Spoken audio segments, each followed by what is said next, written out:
It's this huge robot that just goes along rails and takes pictures of plants. I call it the plant robot. And inevitably, the next question that they always ask is, why? Why do you take pictures of plants? Arizona is described by some as having the climate of tomorrow today. If we think about corn, if you want to see how it responds to drought, you need to bring it to an area like this. You know, they don't build Volkswagens in Maricopa, Arizona, but they bring them here to test because it is so extreme. The crops growing here can do so in upwards of 115-degree heat, often with limited water.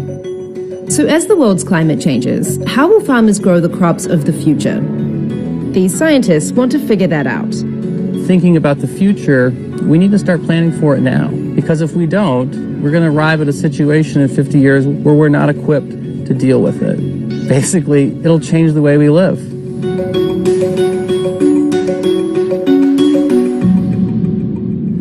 Does it get harder to kill them off, I'm assuming, when they go deeper in at that point? Second round of treatment? According to researchers, this is the largest agricultural robot in the world. It's collecting data from crops here in Maricopa as part of a collaborative effort between research institutions to better understand plant genetics and plant responses to the environment. A team of scientists and engineers from the University of Arizona manage the day-to-day operations of the field Scanalyzer and help process the data it collects. The project has been running since 2016, with funding from the Department of Energy and the Bill and Melinda Gates Foundation. The project aims to help produce stress-resilient crops, ones that could thrive in warmer and drier climates, or help produce biofuels to reduce reliance on fossil fuels. Specifically like these ones, we're getting some extensive feeding damage. The climate models predict that, 100 years surface temperature will be increased by 5 degrees centigrade. That's a lot different than what we have now.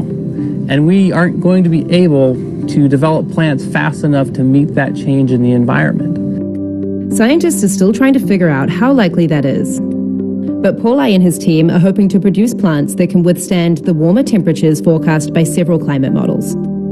The long-term goal is understanding, how we're going to address this problem of understanding drought resiliency.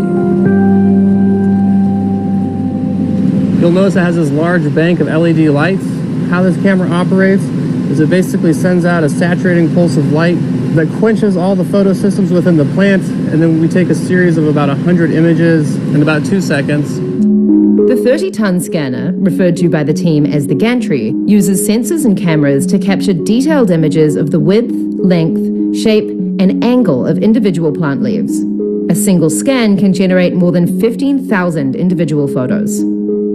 The information we can gain from the gantries, we can try to see which of these varieties behind me is most efficient with sunlight. Which one's best at taking that natural energy and converting it into biomass. That's what we really want. We want to identify those plants that can do that with the least amount of water possible. And so those are the types of transformative insights that we're really looking for in terms of addressing some of these larger problems. Paulai hopes that the data collected from the gantry will be transferable, not just to other crops, but to other localities.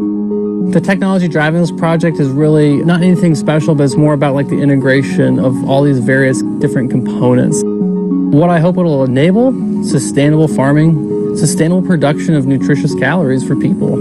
I mean, that's the goal of this whole project is, improving the human condition. Another crucial part of the project happens 2 hours away in Tucson. This one was at the edge. Eric Lyons leads a team of students who grapple with the thousands of images that come off the gantry on a daily basis, creating up to 10 terabytes of data per day. Once we have those coordinates, we can then go back to our 3D images and say, okay, I want a crop of this specific area. And that's what you're seeing here. One of the key challenges, especially with data coming off the gantry system, is we're dealing with sensor data from about half a dozen different cameras, as well as a bunch of environmental sensors. So we take all of these data in, all coming from different cameras, all requiring different kinds of data processing. Part of that processing involves machine learning.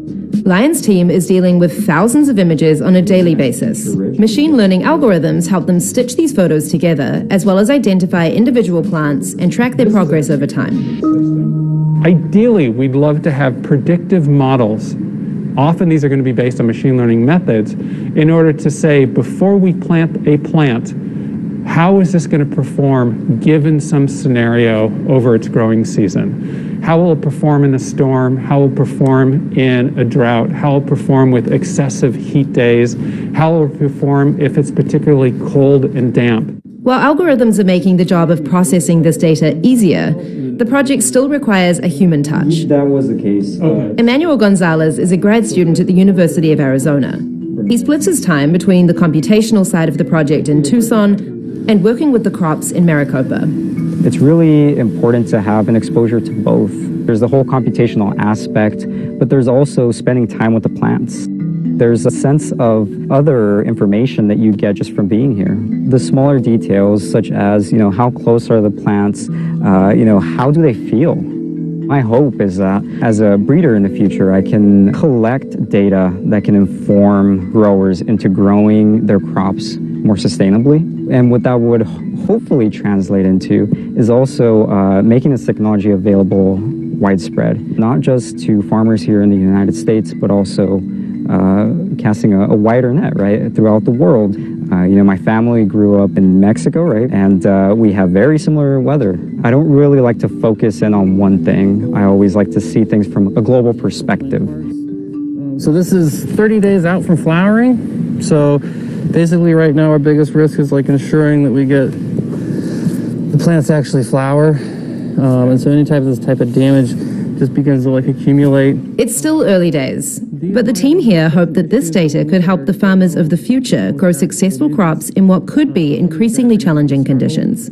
If we do our job well, the gantry will be obsolete. And I say that not from anything jaded, it's just the fact that means that we've been able to take the technology, the instrumentation, we've been able to make it small. Democratization, basically. How do we take some of the cameras on board, make them small, and put them in the pockets of subsistence farmers or any farmer really to basically improve crop production?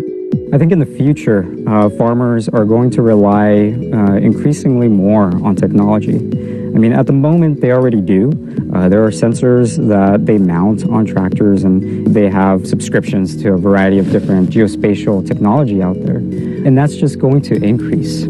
I think the farmer of the future is going to not only be able to know how to manage a field and work the plants, but also be able to wrangle the technology and be able to make informed decisions from that.